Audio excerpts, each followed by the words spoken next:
y blockchain, que es la intermediación de los servicios financieros. Y modelo de la mesa Ignacio del Castillo de Expansión.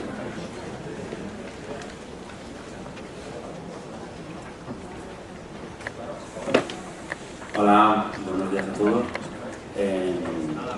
Como esto es de lo que se trata es de que haya un diálogo, voy a ser un brevísimo presentando.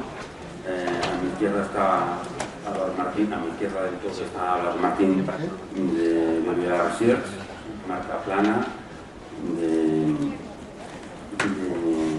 la Asociación Española de Fintech, y a mi derecha está Andrés Pedreño del Instituto de Economía Internacional. Bueno, la mesa trata sobre Fintech y blockchain, y a mí me gustaría plantearos inicialmente algunas preguntas que me gustaría que respondierais todos sobre la opinión que tenéis acerca de las posibilidades que tiene blockchain, la tecnología blockchain de revolucionar la forma en que interaccionan los bancos con los clientes y los bancos entre sí, y la posibilidad que hay de una desintermediación por parte de actores ajenos al mundo bancario. Podéis empezar por el orden que queráis.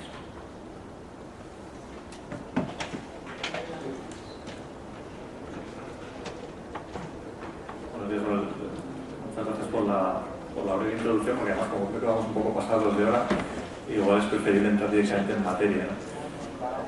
Al final esta mesa trata de dos temas que están relacionados pero no son exactamente lo mismo. Por un lado tenemos lo que es el mundo fintech o la transformación digital del sector financiero, y por otro tenemos el caso concreto de blockchain. Entonces a mí sí me gustaría quizá levantar un poco unas pinceladas de cómo entendemos esta transformación digital y de ahí bajar un poco al caso particular, la casuística de blockchain, y donde pensamos que puede jugar un papel, ¿no?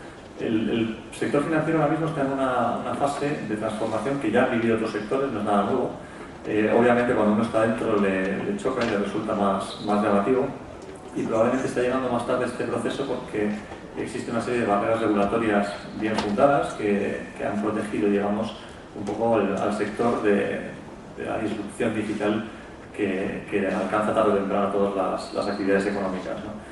Dentro de ese proceso de transformación aparece el término fintech, y la gente asocia fintech como un movimiento de startups que están tratando de cambiar radicalmente la forma de hacer las cosas que amenazan al sector financiero. Vale, perfecto, gracias.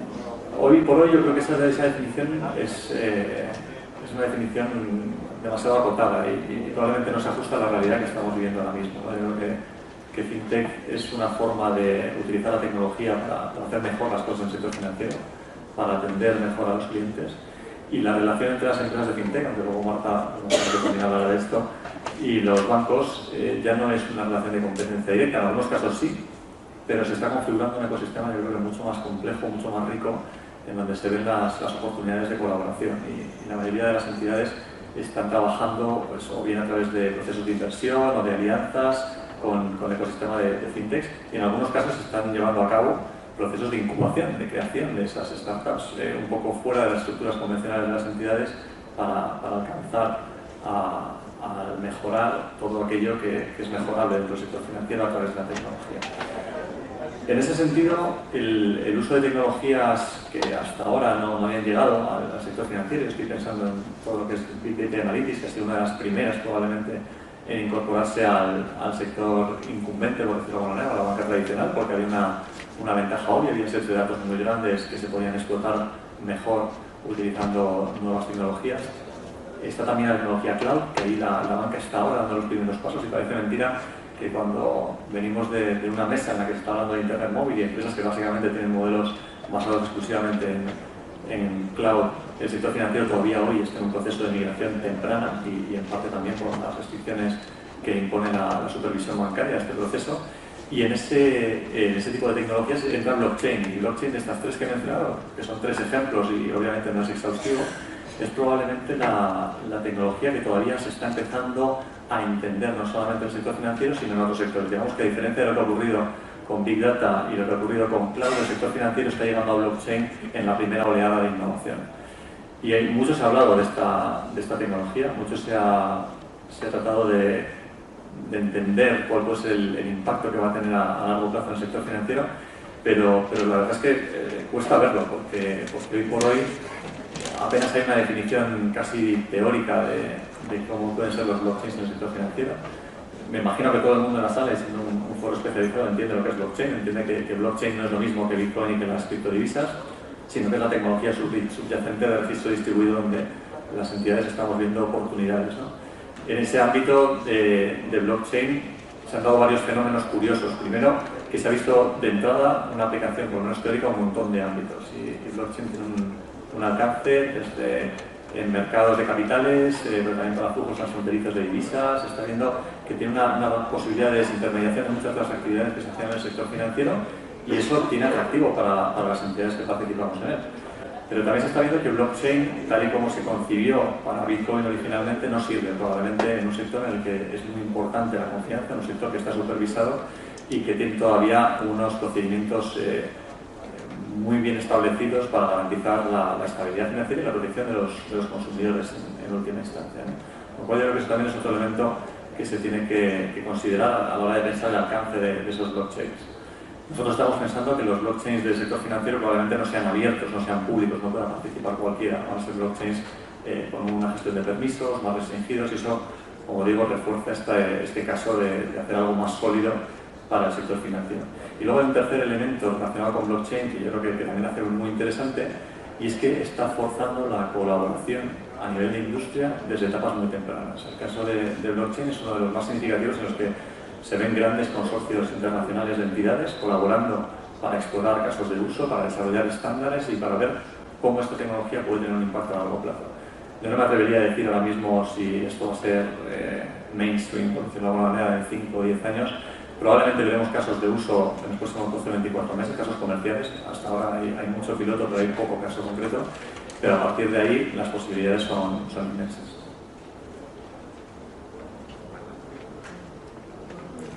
Muchísimas gracias. Soy Marta Plana, representante de la Asociación Española de FinTech Insurtech y además cofundadora y General Counsel de Digital Origin, que es una plataforma de servicios financieros online que nació en Londres, y cuando el Banco de España nos otorgó licencia empezamos a operar aquí en España. Contamos entre Barcelona y Madrid con aproximadamente 100 personas y actualmente desarrollamos lo que muchos ya conocen como FinTech. FinTech es un término que está muy de moda en los últimos años, viene de la unión de finanzas y tecnología, nació especialmente en Estados Unidos e Inglaterra, donde hay hubs de empresas financieras tecnológicas como son Prosper, Lending Club o Zopa, y lo que intentan es, a través de la inteligencia artificial y del comportamiento humano con usuario con el ordenador, analizar el riesgo de una forma inmediata, segura, transparente y muy rápida, de forma que el consumidor final es el máximo beneficiado de esta nueva tecnología que irrumpe ya en el sector financiero. Nosotros estamos encantados de que en un foro como el de gobernanza, que hace ya años que existe, se nos incluya, porque creemos que esa disrupción no es futuro, sino es presente. Estos hubs que mencionamos, como Nueva York, Londres o incluso en estos momentos en Francia o bien en Alemania, están irrumpiendo. España tiene una oportunidad de oro para generar esa colaboración de la que hablábamos ahora mismo con la banca tradicional. Lo que queremos es que haya un level playing field que nos permita operar, que nos permita dinamizar la economía, crear lugares de trabajo, sobre todo generar oportunidades de mercado, y que sea en un mercado de libre competencia. Y ello solo podemos hacerlo si los organismos reguladores aquí nos tienen en cuenta y nos ven como un ente que existe y que tiene potencial de seguir existiendo. Entonces, yo, tras esta breve introducción, lo que animo es que el debate de hoy se centre en el por qué estamos aquí, por qué existimos, por qué una compañía española como Digital Origin y 70 compañías más que están en estos momentos ubicados en España están creando una disrupción de mercado, por qué la transformación bancaria tradicional no es exactamente igual que el FinTech, porque el FinTech nace por Internet y la banca tradicional lo que hace es transformarse digitalmente, lo cual es extraordinario, pero hace falta un cambio de ADN en sus formas de gestión y de decisión. El blockchain es una parte de ese proceso. Hay muchas de las compañías de la Asociación Española de FinTech que no lo usan. Visitadores, y entre ellas, por ejemplo, no usamos esa tecnología, que como comentaba Álvaro, se usa, por ejemplo, en Bitcoin, pero desde luego son tecnologías que están irrumpiendo y que creo que van a favorecer el mercado financiero en este caso, y debemos todos entender que hay una situación que puede beneficiar el mercado español, puede beneficiar lo que es Europa en general, y que debemos incluirlos de forma que la regulación acoja a estos nuevos entrantes para que puedan ejercer una mejora en lo que es el país en general y la sociedad. Gracias. Gracias, Marta. Pues ahora toca el turno a Andrés. Muchas gracias. Muchas gracias por la invitación. Realmente este es un tema apasionante que llevamos estudiando hace unos 5 años, toda la evolución, nacimiento de los fintech. Y diría que si hay un tema que me parece importante, pues sería ver cómo desarrollar un ecosistema fuerte de las fintechs en España. Creo que sería, digamos, la prioridad, cómo de alguna forma un sector estratégico como este tiene un desarrollo importante en este país. Realmente, si hemos conseguido una banca tradicional fuerte, y además eso se consiguió paradójicamente a través de la liberalización, deberíamos aspirar también, ahora en el binomio de tecnología y finanzas, que las fintechs tuvieran un gran desarrollo en un país como España. Bueno, y en función de esto, no es que tenga preparado una estrategia bajo el brazo para que este ecosistema pues, gane en peso, en desarrollo, en competitividad. He tratado de responder, viniendo aquí y a sugerencia de lo que eran los organizadores, a una pregunta. ¿Deben regularse estos servicios? A mí la regulación me preocupa muchísimo, es decir, la regulación en Internet, y bueno, pues he tratado un poco de pensar sobre este tema.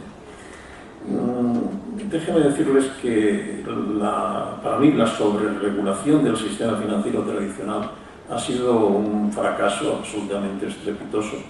Si el tema era proteger a los clientes usuarios, es decir, la reciente historia, desde las hipotecas basura, las preferentes, pasando por una reingeniería de nuevos productos que siempre iba por delante del regulador, y bueno, por no hablar de los espacios que siempre han garantizado las vacaciones normativas, que son los paraísos fiscales.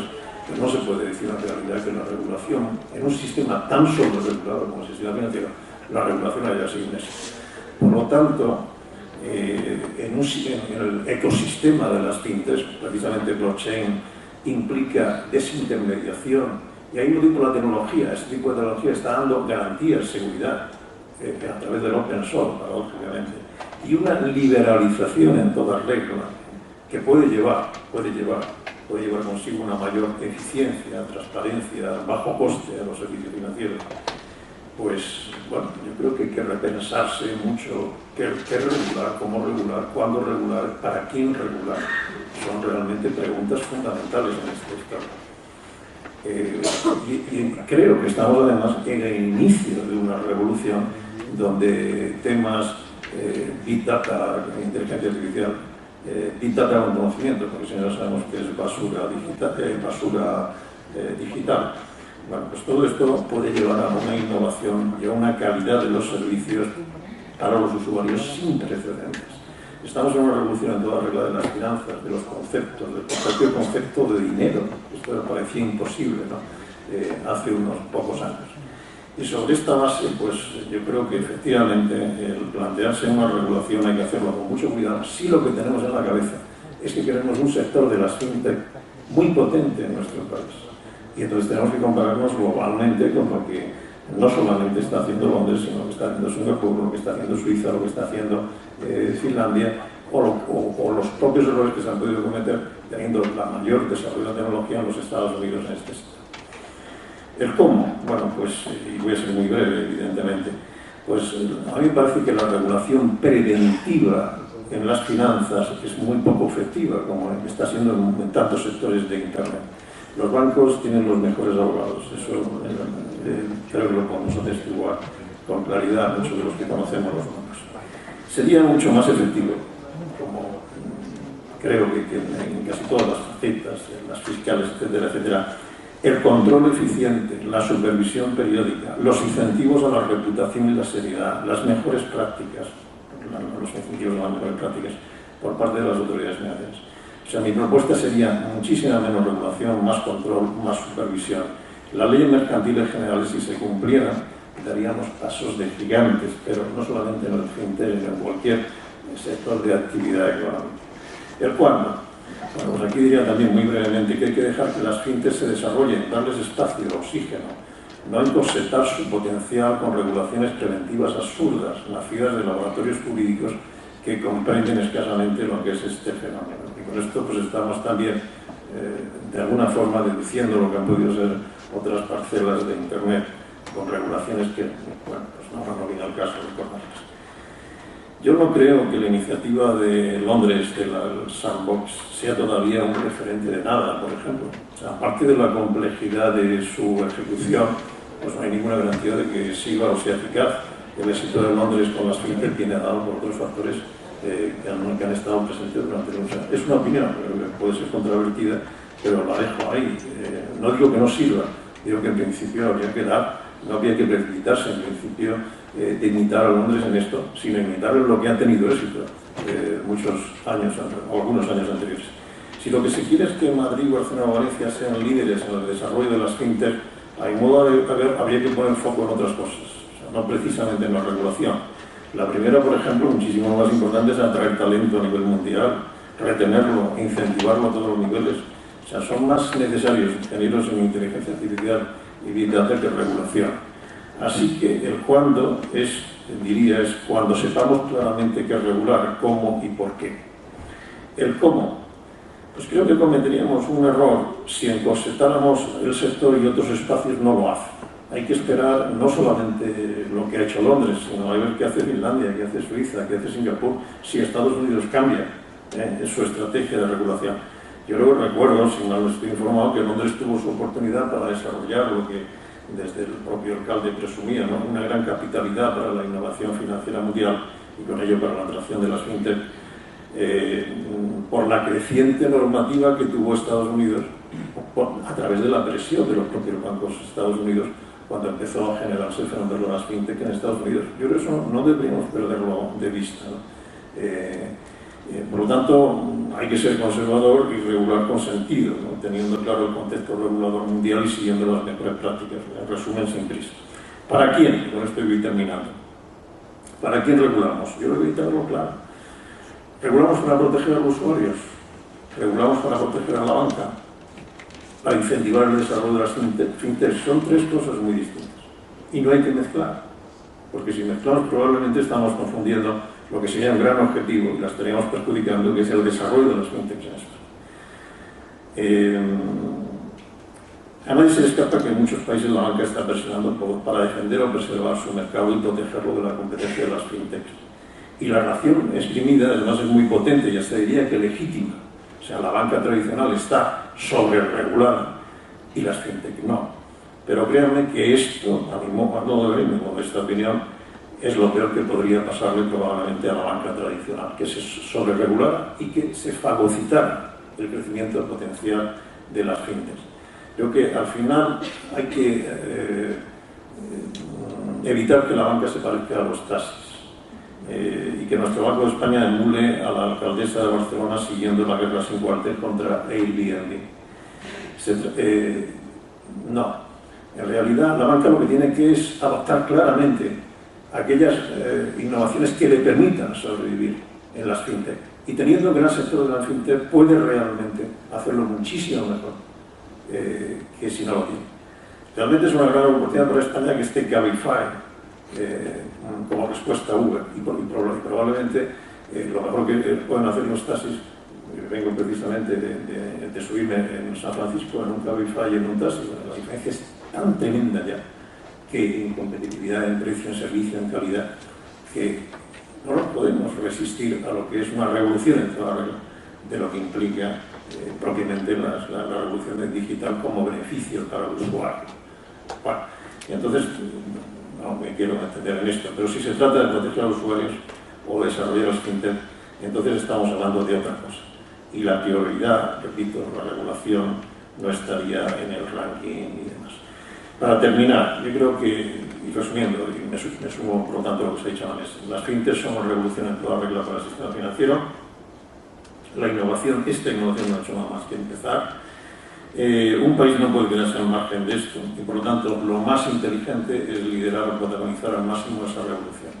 ¿Cómo? Modernizando nuestras empresas, los bancos, educando a nuestros usuarios, más que regular, es educar, dándoles educación digital y generando un ecosistema real para las fintech, donde, insisto, la regulación no sería, para mi modo de ver, una prioridad.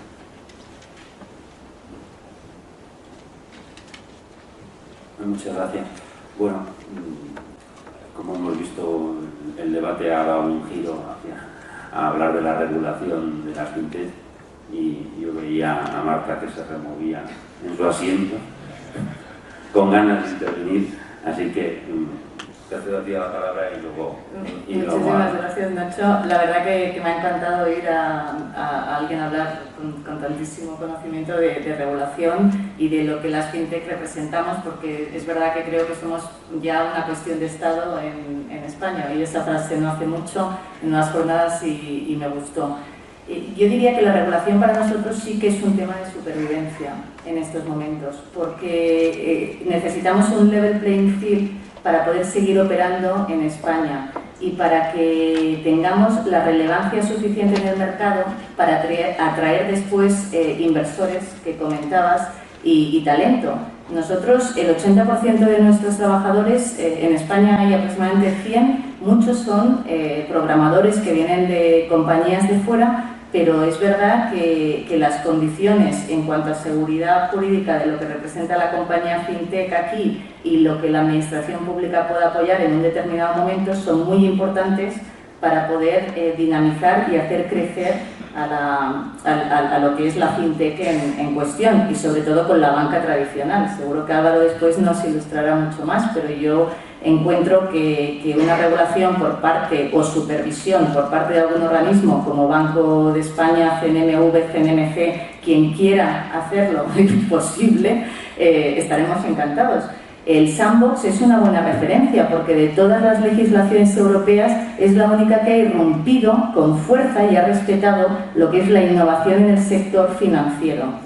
Y en Bruselas, igualmente, también se están intentando establecer, la PSD2, por ejemplo, medidas de abertura que benefician a las fintech y les permiten permanecer en el mercado en igualdad de condiciones.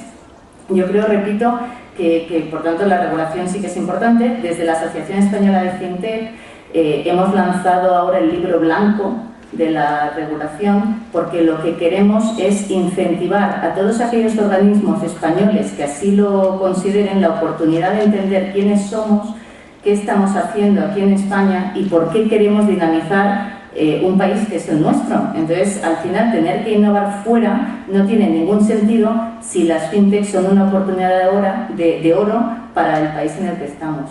Entonces, yo sí que creo que la regulación es importante, si es asimétrica, que lo sea, pero desde luego necesitamos unas reglas de juego para poder participar en esta partida.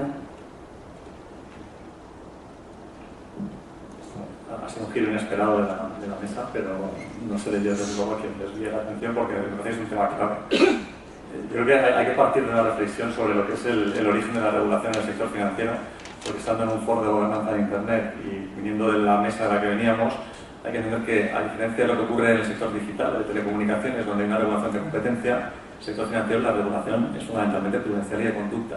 Y eso protege la integridad del sistema financiero y eso protege a los consumidores, con lo cual es un foco muy distinto. Hay casos particulares, como ocurre en Reino Unido, donde la autoridad que vela por la supervisión prudencial y por las dos autoridades que velan por supervisión prudencial y por competencia y por conducta, tienen además un mandato de competencia. Y eso no ocurre aquí. Eso no tiene, el Banco de España no tiene un mandato de decir, el Banco de España asegúrese usted de que los bancos entren en competencia directa y que haya más entrantes. Y eso es un problema probablemente de un diseño de política pública. Eso no tiene que ver con el concepto de regulación, ¿no? Yo creo que ahí entramos también en la diferencia entre lo que es la regulación y los objetivos que persigue la regulación, que son unos y que podemos entrar a valorar si están adaptados a este proceso de transformación digital, si están adaptados a lo que es el nuevo ecosistema fintech y lo que es la política pública. Entonces, por el lado de política pública, nosotros no podemos estar más de acuerdo en que España sea uno de los países que trate de coger el relevo del Reino Unido en este proceso a la gas de Brexit, en el que se abre una oportunidad. Y ahora mismo, yo creo que no está mal decirlo, no estamos en la cabeza de las quinielas de quiénes van a poder llevarse el gato al agua. Ahora mismo tenemos a Alemania, que está mucho mejor posicionada, pero también está intentando Irlanda, también lo están intentando otros países. Y nosotros hoy por hoy no tenemos un posicionamiento claro de atracción de talento, de atracción de capital y de flexibilización regulatoria como para generar ese nuevo ecosistema. Yo creo que es un tema muy relevante que luego entra en el ámbito de la política pública. Respecto a la regulación, pues hay veces que la regulación tiene que flexibilizarse, tiene que abrirse. Y el tema de los sandboxes a mí me parece que es una iniciativa que ahí disiento un poco de lo que ha dicho Andrés. Es verdad que está todavía por ver en qué resulta, pero a nosotros nos resulta tremendamente interesante. Porque al final es una propuesta en la que, para aquellos que no lo conozcan, un sandbox regulatorio de manera parecida a lo que ocurre en el mundo del desarrollo de tecnología. Pues un sandbox regulatorio lo que persigue es dar un espacio y un tiempo acotados para desarrollar innovaciones sin contar con todo el peso de la regulación que aplica en el sector financiero. De tal manera que en ese proceso todos ganan, porque el supervisor tiene la oportunidad de aprender durante ese proceso y conocer de primera mano las últimas innovaciones, y no solamente cuando le llega ya alguien con una propuesta de valor completamente desarrollada y cerrada. Para el caso de los bancos, por mucho que es conocido que tenemos obviamente servicios jurídicos bien desarrollados por el mundo en el que nos movemos, muchas veces el ritmo de innovación que tienen los bancos se ve frenado por toda la regulación que hay que cumplir, porque tenemos una sobreregulación, como decía antes Andrés, y eso nos ayudaría, ese tipo de sandboxes nos ayudarían a movernos más rápido. Y para el sector de las startups o de las empresas que actúan en el ámbito de fintech, obviamente tiene una propuesta clarísima. Oye, estas empresas en muchos casos no tienen las asesorías jurídicas tan desarrolladas, no tienen la capacidad de análisis regulatorio que podemos tener las entidades financieras, y esto les da la oportunidad de probar con red de seguridad sus propuestas de valor innovadoras. Con lo cual, a mí me parece que ese esquema tiene sentido. Ese esquema me gustaría que lo tuviésemos en España igual que está en el Reino Unido, y si no es en España, pues que por lo menos exista algo parecido en Europa para que en el ámbito comunitario podamos funcionar todos con las mismas reglas, ¿no? Y respecto al tema del level playing field que decía Marta, no podemos estar más de acuerdo. O sea, básicamente ese es el discurso que estamos manteniendo las entidades financieras, o en el caso particular de BBVA, que es la entidad que yo represento. Lo que pasa es que el level playing field nos aplica por sitios distintos a las startups y a los incumbentes. Y yo creo que eso también hay que entenderlo. El level playing field como principio está muy bien, pero cada uno defendemos por donde nos va. Nuevos entrantes. Nuevos entrantes, aceptamos nuevos entrantes. En el caso de los bancos nos enfrentamos, para empezar, a unas regulaciones de capital que hacen prácticamente imposible ganar dinero. Un sector como el sector financiero tiene una rentabilidad de mismo de dígito simple. En el mejor de los casos, en un año bueno, ahora estás pensando que puedes llegar a un 6-7% de rentabilidad. Con lo cual, cualquier negocio nuevo pues se complica mucho. Cualquier adquisición de una startup se complica mucho, porque cuando uno mira las posibilidades de que te adquiera un banco, que te adquiera una tecnológica grande, pues resulta mucho menos atractivo que te adquiera un banco. Con lo cual ahí tenemos un sesgo. Digamos que en el momento en el que un banco adquiere una startup, pierde valor respecto a si esa cuenta la realizas otro tipo de empresa por las regulaciones de capital que tenemos. Tenemos limitaciones en la atracción de talento. Estábamos hablando antes de lo importante que es atraer talento. No sé si todo el mundo es consciente que estas caps, estos límites a las remuneraciones que se puso durante la crisis a los bancos, que puede sonar a priori bien, ¿no? Y no es que estaban ganando muchísimo dinero. Limitan básicamente el porcentaje de retribución variable que se le paga a una persona respecto a su sueldo fijo.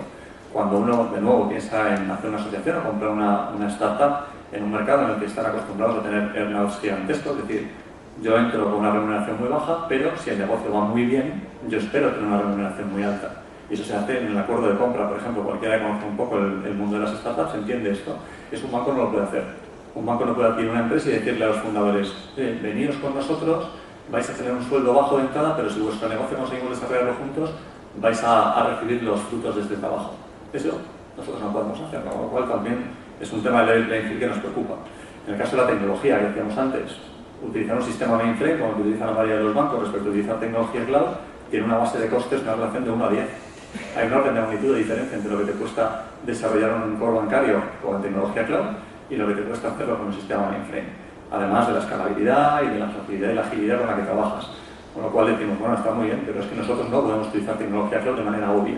Esto pasa por un proceso supervisor en la circular 2/2016 que tenemos los bancos, pero que no tienen otros players, que nos exige informar de las externalizaciones de tecnología, y eso implica también todo lo que es cloud, con lo cual en ese ámbito tenemos una dificultad importante. Y luego hay normativa que nos aplica, decimos PSD2. PSD2 es una gran oportunidad para el sector financiero en su conjunto y para los clientes finales, porque van a tener, la PSD2 es la nueva directiva de servicios de pago, porque van a tener acceso a mucha más oferta y a productos mucho más innovadores. El problema que plantea PSD2 es que si solamente se circunscribe al ámbito del sector financiero, se está perdiendo parte de la foto del conjunto. Porque PSD2 lo que está diciendo es las entidades financieras van a tener que abrir acceso a datos personales de sus clientes a terceros de una manera estandarizada. En paralelo a esto, es una regulación que a muchos de los asistentes seguro que les suena, que es el Reglamento General de Protección de Datos, que también entra en vigor en 2018, porque PSD2. El Reglamento General de Protección de Datos contempla un derecho de portabilidad de los datos personales que se parece en parte a lo que hace PSD2, con la única diferencia de que solo a los bancos se les está obligando a hacerlo de manera estandarizada, mientras que al resto de controladores de datos no. Con lo cual volvemos otra vez a un punto que decimos, bueno, el level playing field sí, pero hagamos para todos. Y nosotros somos unos convencidos de que un marco igualitario en el que los mismos servicios se presten con las mismas normas es beneficiario, o sea, es beneficioso para todos los ciudadanos y es beneficioso para el sector. La cuestión es que tengamos que mirar también todas las implicaciones que tiene la regulación. No podemos flexibilizar solo por un lado y no por otro, porque igual que si impedimos que los nuevos entrantes consigan llevar sus propuestas de valor al mercado, estaríamos matando parte de la innovación y sería un perjuicio para el mercado. Tenemos que tener en cuenta que si hablamos a las entidades financieras y no les permitimos este proceso de transformación, vamos a tener igualmente una situación muy delicada en la que los bancos van a ir menguando, no se sabe qué habrá después, y además está generando de manera injusta un perjuicio para un sector económico muy importante en el país. Entonces, creo que a la hora de ver esto tenemos que tener una foto lo más completa posible.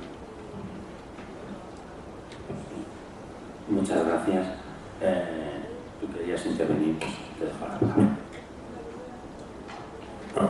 Únicamente aclarar que no tengo una postura. Primero, me centro en el tema de la regulación, porque era una de las preguntas que nos venían un poco como indicación de la mesa. Yo no soy abogado, soy economista y únicamente he tratado de enfocarlo desde el punto de vista que he dicho inicialmente, ¿no? Es decir, nos interesa realmente un ecosistema potente de fintechs en España, nos interesa desarrollarlas.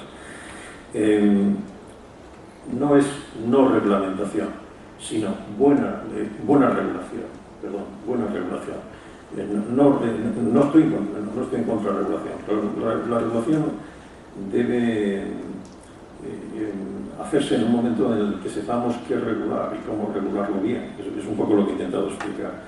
Y la sandbox puede ser una buena idea, de acuerdo, pero dejémosle que realmente dejémosle un poco de tiempo para que realmente veamos si es una buena idea. En relación a lo anterior, también sumarme a que el Brexit es una magnífica, una grandísima oportunidad para España. Sabiendo además que no estamos en una buena posición y de que incluso dentro de Europa pues hay otros países que desde Berlín o Finlandia o Suiza tratan de captar este sector. Las empresas fintech compiten global, Internet, todas las empresas de Internet competimos globalmente y en esa competencia global pues la competitividad, si se gana con la regulación, lo único que estamos haciendo es compartimentar los mercados, ¿no? Por lo tanto, es a corto plazo. Al final, el proteccionismo acaba cediendo paso a lo que son los procesos de liberalización en los espacios donde están. Por lo tanto, yo creo que convendría tener claro qué tipo de startup queremos tener. Si son startups a corto plazo, que van a ir a las rondas de financiación y que, bueno, pues dentro de un sector que está al alza quiere captar esta oportunidad que hay a corto plazo. Queremos startups que sean grandes jugadores, grandes players con los bancos, porque nuestros bancos lo son y pueden ayudar a modernizar los propios bancos o darle competitividad ante los grandes gigantes tecnológicos que están jugando también a los pagos móviles, por ejemplo, o a este tipo de sector. Queremos que alguna de nuestras startups sea en algún sector específico un referente mundial, que sea el referente mundial en ese sector. Es que Estas cosas, ¿qué es lo que en definitiva debe nutrirse una regulación inteligente y regular en el momento adecuado y correcto? Y no es lo mismo regular en el tema de blockchain, es muy diferente al tema de los pagos móviles o a otros temas específicos dentro del universo o el ecosistema de las fintechs es realmente diverso y se extiende en temas extraordinarios, ¿no? Extraordinariamente amplios, quiero decir. Bueno, no me estoy dando más, porque lo importante son las preguntas. Precisamente, no sé si tenéis algún comentario más que hacer, pero me gustaría que fuera muy breve, porque sí me gustaría abrir un turno de preguntas para el público. Yo suelo comentar que en las startups o nuevos entrantes tenemos departamentos legales buenos también y lo que intentamos es crear una disrupción en el mercado. Muchos de nosotros hemos trabajado anteriormente en multinacionales o en organismos públicos y queremos aportar un punto distinto al modo en el que se entienden las finanzas, pero desde luego hacerlo con muchísima seguridad jurídica y con mucha oportunidad de mercado. Pues si hay alguna pregunta por parte, sí.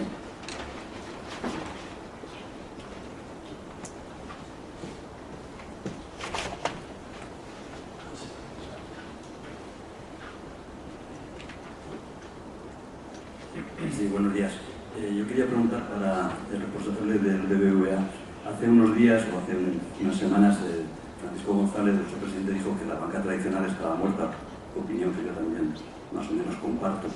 Entonces entiendo que estaréis trabajando en nuevas líneas de desarrollo para desarrollar la nueva banca. Y que me gustaría preguntarte si nos puedes contar, hasta donde nos puedas contar, en qué líneas está trabajando el BBVA de productos, de servicios y de estrategias. Gracias. Ya que tengo el micrófono, lo voy a anotar un poco. Otra pregunta. Perdona. No, pero es junto a esta.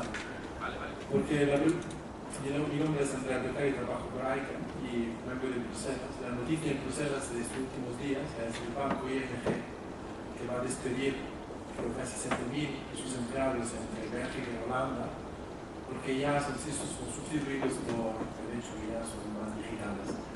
Y mi pregunta era si el futuro del banco que estáis investigando también a esto. ¿Cómo lo vais a enfrentar? Gracias. Respecto a lo que está haciendo el banco, obviamente no puedo dar mucho detalle de cuál es la estrategia del banco, más allá del proceso de transformación, ¿no? Y tampoco me corresponde a mí hablar de cuáles son los planes de empleo que pueda tener el BBVA, porque no es algo que entre dentro del análisis que yo estoy haciendo. Es verdad que sí que tratamos de ver desde mi unidad, dentro del servicio de estudios, todo lo que es el impacto de la regulación con la estrategia del banco en los dos sentidos. Eso sí que es una relación directa que estamos viendo. Y lo que sí que entendemos es que el proceso, y lo que podemos decir abiertamente, como decía nuestro presidente, es que pensamos que el sector financiero va a cambiar de manera dramática, va a cambiar de arriba a abajo en los próximos años. Tenemos, por tanto, un firme propósito de transformar el BBVA para aprovechar las oportunidades de esta nueva era. Nosotros no estamos teniendo una posición particularmente defensiva, y yo creo que lo he dicho en esta mesa. Simplemente lo que no queremos es que la regulación nos ate en ese proceso. No queremos que por el lastre de la regulación, por decirlo de alguna manera, fallemos o fracasemos en ese proceso de transformación. En nuestro caso, ¿en qué se ha traducido? ¿En qué se está traduciendo? Bueno, creo que el ejemplo más claro es que hace un año y medio se nombró consejero delegado, que era director de Innovación y Tecnología de BBVA. Es una persona con un perfil atípico para lo que es el sector financiero. Es una persona con formación de ingeniero en el MIT, con lo cual no es lo convencional. Esto se traslada a todos los niveles. Ahora el consejero delegado, pero tenemos también un consejo de administración en el que tampoco están los perfiles típicos, tenemos perfiles cada vez más de perfil tecnológico, y se está trasladando a toda la organización. Hay una transformación cultural en marcha en BBVA que nos está llevando a ser más ágiles, a entender mejor el impacto de la tecnología, a asumir que lo digital lo tiene que impregnar todo, que lo digital también ni siquiera está compartimentado dentro de un área dentro de la organización, sino que todo el mundo tiene que pensar, como ocurre en el resto de sectores, que lo digital es el business as usual, ahora mismo lo que tenemos sobre la mesa. A la hora de plantearnos esa relación con el sector fintech o con el movimiento fintech, lo estamos enfocando de una manera muy pragmática y que además estamos observando que otras entidades financieras lo están haciendo también ahora sí. Y es básicamente entender que no puedes luchar contra viento y marea y que si hay alguien que llega con una propuesta mejor que la que tú estás dando a tus clientes, tienes que ser capaz o bien de asociarte, o bien en algunos casos, si ves que eso puede tener sinergias con tu organización, pues llevar a cabo algún tipo de adquisición y luego tratar de emular lo mejor del mundo de fintech y del mundo de las grandes empresas tecnológicas. Lo que son proyectos de desarrollo ágil, por ejemplo, esto es una metodología que se está implantando dentro del banco y que proviene del mundo de desarrollo, la capacidad de desarrollar en periodos muy cortos de tiempo equipos multidisciplinares que avanzan con unos objetivos muy claros, desarrollar proyectos de incubación. Tenemos, contribuyendo un poco con nuestro granito de arena, todo este proceso de identificación de España, un polo significativo para el fintech. Tenemos un centro de innovación en Madrid, tenemos desde hace varios años un programa que se llama Open Talent, donde también nos relacionamos con empresas de fintech que tienen propuestas innovadoras y les damos además visibilidad tanto interna como externa. Claro, yo creo que sí que se está haciendo una serie de actuaciones para cambiar el banco. Obviamente, el banco es una institución más que centenaria, muy grande, con necesidades distintas también en función de las geografías, porque hablábamos antes de la globalidad de Internet, pero también las realidades de los mercados en los que ocupamos son distintas, pero se está haciendo un viraje muy importante porque, como decía nuestro presidente, al final hay una visión a largo plazo de que esto va a cambiar mucho y lo que queremos es ser una de las entidades que salga reforzada en este proceso.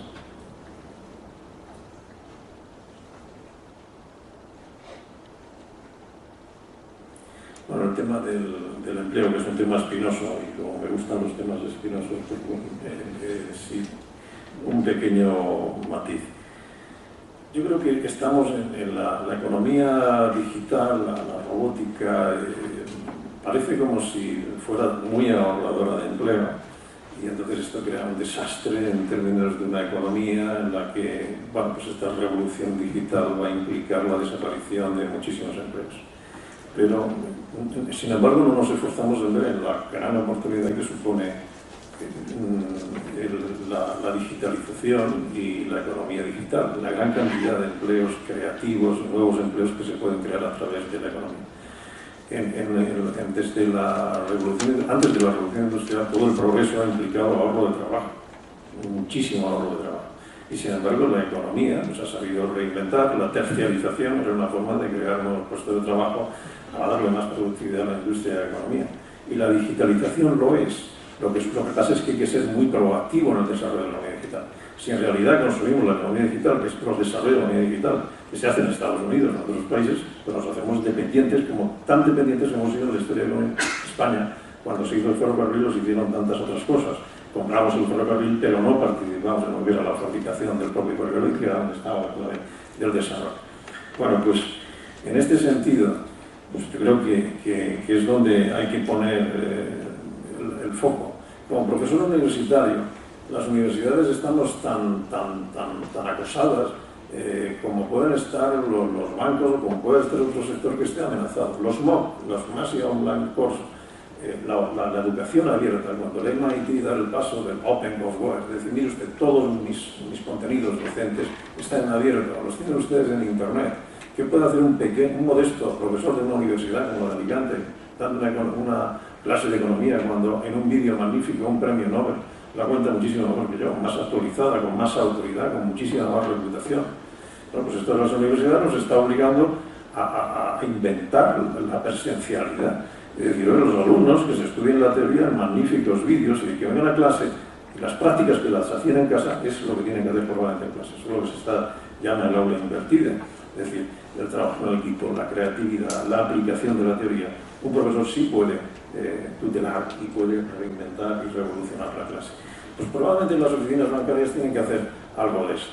O sea, una oficina bancaria donde un licenciado de económicas hace de cajero, pues es realmente frustrante para el economista que está de cajero y realmente frustrante para un señor que tiene que hacer una cola allí que es innecesaria.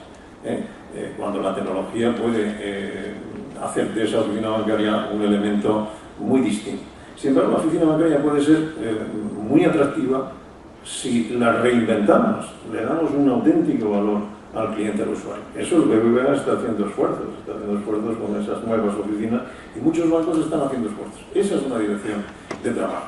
Entonces, las dos direcciones de trabajo, ¿cuáles serían? Mire usted, seamos muy potentes en inteligencia artificial, en Big Data bancario, en tendencias, en marketing, en lo que es el desarrollo de la economía digital y los sectores potentes de la economía digital. Y al mismo tiempo reinventemos la presencialidad, la fase offline. Hagamos un buen maridaje entre lo que es online y offline y tengamos una economía moderna. Porque parece mentira que con todo el paro que tengamos en la Unión Europea, incluso en España, tenemos 800.000 vacantes de puestos de trabajo en Europa. ¿Y qué? De economía digital. Claro que hay oportunidad. Lo que pasa es que el cambio es tan rápido que evidentemente ni las universidades estamos creando la cualificación necesaria ni la reputación necesaria para poder cubrir esos puestos de trabajo. Sí, a mí la pregunta del empleo me la han hecho varias veces. Nos preguntaban a las fintechs si nos sentíamos responsables por esas pérdidas de trabajo. Yo creo que se está reinventando un sector que desaparece en sitios de trabajo, pero se generan de nuevos, y que es muy importante analizarlo bien y darle a esa gente nuevas oportunidades, que se reinvente, que se reeduque en lo que es el nuevo formato bancario. Nosotros, desde la Asociación Española de FinTech, hemos lanzado, como he comentado antes, el libro blanco. El libro blanco no teníamos ninguna necesidad de hacerlo, pero precisamente ha sido para saber cómo compaginar en España concretamente y luego en Europa esta dualidad de mercados que existe entre la banca tradicional y los nuevos entrantes, y cómo generar nuevas oportunidades también a nivel de empleo. No solo evaluamos las distintas verticales de servicios de pago, microcréditos que se pueden dar en una fintech, pero también cuál es la oportunidad de negocio que se genera para el que deja una posición laboral y tiene que adentrarse en otra. En la revolución industrial también se cambiaron lugares de trabajo por otros y ahora estamos todos muy contentos y mucho más avanzados. Entonces, la regulación es desde luego una parte básica para proteger también la parte del empleo que comentabais. Y solo para acabar de mencionar el cómo, por ejemplo, nos vemos nosotros dentro de 5 años, yo diría que es una oportunidad de las fintech el que España se convierta en un hub tecnológico y que desde luego encontremos parámetros regulatorios, jurídicos y políticos que beneficien este cambio para que ambos podamos convivir, los que son los incumbentes y los nuevos entrantes, porque podríamos estar comentando indefinidamente qué parámetros regulatorios o de supervisión necesitamos, pero yo creo que no será hasta los próximos años que veamos si continuamos estando en el mercado y en España en cuestión, y si podemos estar operando también a nivel mundial, como comentaba tanto Álvaro y Andrés anteriormente. No sé si hay tiempo para una última pregunta, si hay alguien que quiera realizar alguna más. Os rogaría que las respuestas sean más breves que hasta ahora, porque nos quedan 2 minutos. Uno de los temas recurrentes que vemos en los foros de gobernanza de Internet son los problemas que hay de conflicto entre los servicios globales y las autoridades locales. Y esto está siendo muy evidente a lo mejor en sectores como el telecom. Y no sé si vosotros en el sector bancario veis la posibilidad de que Internet proporcione a entidades, por ejemplo, que estén residiendo en un país, presten servicios globales bancarios a todo el mundo, y esto en principio tecnologías como el blockchain podrían facilitarlo. No sé si las fintech, el blockchain, pueden impulsar de alguna manera este tipo de desarrollos donde se puede generar un conflicto entre lo que son las normativas nacionales y la prestación de servicios a nivel internacional a través de Internet. Muy brevemente te comentaré que hay comentadas operadoras, ¿no? Es que se ha roto un poco la pregunta, porque había aquí, ¿has comentado algo de las operadoras también? Es que, bueno, hay el Passporting, que desde luego, por ejemplo, tenemos una operadora conocida que ahora se ha asociado en Alemania con un banco y lo que va a realizar son prestaciones bancarias también en España con el Passporting. Entonces, esto es algo que se está dando continuamente y que nosotros somos plenamente conscientes de ello. De hecho, nos hemos planteado en ocasiones ir a otros países, si aquí en España no se dan los parámetros adecuados, que nos permitan seguir operando aquí, pero desde otra jurisdicción. Bueno, era un poco más global, ¿no? Que tú tengas, por ejemplo, una empresa que esté basada en no sé, en California y que preste servicios globales a todo el mundo a través de Internet y que por lo tanto decida que está sujeta a las leyes de California y que no obedezca, por así decirlo de alguna manera, a la legislación de cada país, ¿no? Entonces, yo entiendo que tecnologías como el NetChain de alguna manera facilitarían este tipo de servicios, donde tendrías un proveedor de un servicio global y prestaría servicios en todo el mundo a través de Internet sin necesidad de estar sujeto a las regulaciones locales. Intentaré ser breve porque la pregunta no es sencilla de responder. Dentro de Europa, efectivamente, como decía Marta, existen ya mecanismos ahora mismo de pasaporte europeo, tienes la opción de prestar servicios en otro país sin un establecimiento permanente. Confluyen otras regulaciones que lo hacen en la práctica un poco difícil, de hecho se están llevando un poco las barreras al límite en ese aspecto, pero también hay planes ahora mismo de la Comisión Europea en lo que es la iniciativa de Unión de Mercado de Capitales y el libro verde de servicios financieros que tratan de llevar eso a la escala europea. Si ya a nivel europeo es difícil hacerlo, teniendo una estructura supranacional como es la Unión Europea, a nivel internacional es todavía más difícil, ¿no? Los organismos de coordinación regulatoria internacional llegan hasta donde llegan, no tienen la autoridad para implementar modificaciones significativas a nivel local, y eso en la práctica te complica mucho lo que es la prestación de servicios globales. La tecnología, Internet, lo digital, es transfronterizo por naturaleza, con lo cual blockchain te lleva otra vez a ese entorno, ¿no? Hablaba antes de estos consorcios en los que estamos trabajando muchas entidades financieras a nivel internacional, y ahí hay bancos asiáticos, estadounidenses, europeos. ¿Cómo vamos a poder funcionar a través de estas tecnologías, teniendo en cuenta que son cross-border, pero la regulación no lo es? Pues es un tema delicado, ¿no? Y plantea que en los casos en los que se hace una prestación de un servicio en un país en concreto, normalmente aplica la legislación local. Tú no puedes decir, como yo tengo la base en no sé qué país, si entrego un servicio desde California a Croacia, me aplica la ley californiana. Eso no funciona así, eso no funciona así en ningún mercado. Sí que puedes conseguir tener estructuras en la medida en la que no entres en regulaciones muy pesadas o muy complejas que te permitan operar con una marca única y de una manera parecida, ¿no? El caso, por ejemplo, de PayPal es llamativo. PayPal, por ejemplo, tiene una ficha bancaria en Europa, es un banco de Luxemburgo. Tiene otra ficha que permitiría la captación de depósitos en Australia. En el resto de geografías no. PayPal es conocido mundialmente como una marca. Han sido capaces de ofrecer un servicio global sin grandes diferencias locales, más allá de sus estrategias de marketing y siempre cumpliendo con la regulación. Es verdad que la regulación de pagos es mucho más ligera que la regulación que encuentras en otro tipo de servicios financieros, ¿no? Entonces, la aspiración, obviamente, sería poder ofrecer servicios globales, sobre todo además en una entidad como la que yo represento, que tiene un footprint que cubre ahora mismo países en América, en Europa y en Asia. En nuestro caso, nos gustaría poder aprovechar las oportunidades que brinda la tecnología, tanto para operaciones con nuestros clientes de manera transfronteriza, como incluso dentro de las propias entidades del grupo, y eso no siempre es obvio por cuestión de regulación. Lo cual, como aspiración, sí, ahora el camino no va a ser nada sencillo. Pues lamentablemente hemos consumido ampliamente los 5 minutos de gracia que teníamos, o sea que lo dejamos aquí. Muchas gracias.